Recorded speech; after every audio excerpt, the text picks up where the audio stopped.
అన్న మీకు ఇంకొక విషయం కూడా తెలుసోలేదు, ప్రతాప్ అన్నని 2 సార్లు గెలిపించారన్న కావలి ప్రజలు. 2 సార్లు అన్న. కలికి అనాథ్ రెడ్డి గారిని 5 సార్లు, రామిరెడ్డి ప్రతాప్ కుమార్ రెడ్డి 2 సార్లు గెలిపించారన్న. అగ్రవర్ణాల ముద్దు బిడ్డగా భాషని కొంచెం ప్రజలు హర్షించే విధంగా,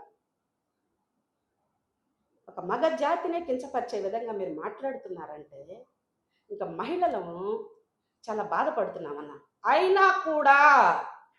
అయినా కూడా వైఎస్ఆర్సిపి జగన్మోహన్ రెడ్డి గారి సారథ్యంలో పనిచేస్తున్న మహిళా నేతలుగా మమ్మల్ని మీరు తిట్టినా సరే రేపు కావలికి వచ్చి మా నాయకుల్ని రిక్వెస్ట్ చేస్తామన్నా, మేము కూడా వచ్చి కావల్లో ప్రెస్ మీట్ పెడతామన్నా. ప్రెస్ మీటేనన్నా. మళ్ళీ ఇంకొకసారి ఏమన్నారంటే మీరు ఎస్వి రంగారావు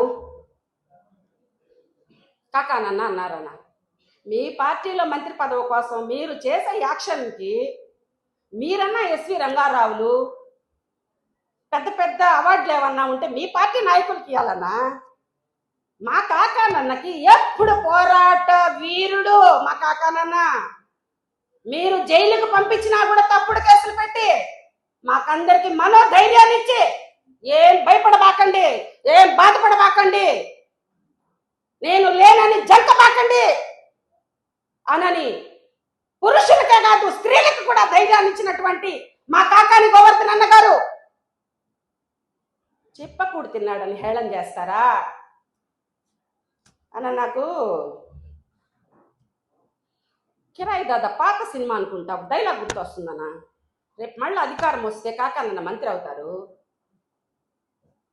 ఇది ఒక డైలాగు గుర్తు రావట్లేదు. కొట్టానంటే దెబ్బ కింద పైన అబ్బా అనే డైలాగు ఒకటి కరెక్ట్ కాదు గుర్తు రావట్లేదనా. కిరాయి దాదా అనుకుంటా, నాగార్జున అనుకుంటా హీరో. చాలా రోజులు అయింది, చిన్నప్పుడు ఎప్పుడో చూసేసి. అట్లా ఉంటుందన్నా మా కాకానన్న దెబ్బ అన్నా. వద్దులేనా, మా నాయకుడు అంటే మాకు ధైర్యం. ఆయన ఒక మంత్రిగా పనిచేశారు, మీకు తెలియదు కాబట్టి. మీ పార్టీలో మీరు కొత్తగా వచ్చారు కదా, మీ పార్టీలో సీనియర్లు ఉన్నారన్న, వాళ్ళని అడగండి. వాళ్ళు ఏ నియోజకవర్గం ఇంకా పోతుంటారు, అక్కడ సమస్యల మీద మాట్లాడుతూ ఉంటారు. పార్టీ పెట్టినప్పటి నుంచి కూడా కొంతమంది ఇక్కడ ఉన్నారు, పార్టీయే మాదని వాళ్ళు చెప్తుంటారు. వాళ్ళని మీరు సలహా అడగండి అన్నా. ఇకపోతే మీరు అధికారంలో ఉన్నారు కాబట్టి మన్నేమన్నా తప్పు చేస్తుంటే మీరే ఎంక్వైరీ పెట్టించండి అన్నా. ఇకపోతే అన్నా, మీరు స్వాతి ముత్యం ఆణిముత్యం అంటున్నారన్నా. మీరంటే చాలా గౌరవం ఉందన్నా. మీరు ఒక లెక్చరర్గా పనిచేశారని విన్నానన్నా.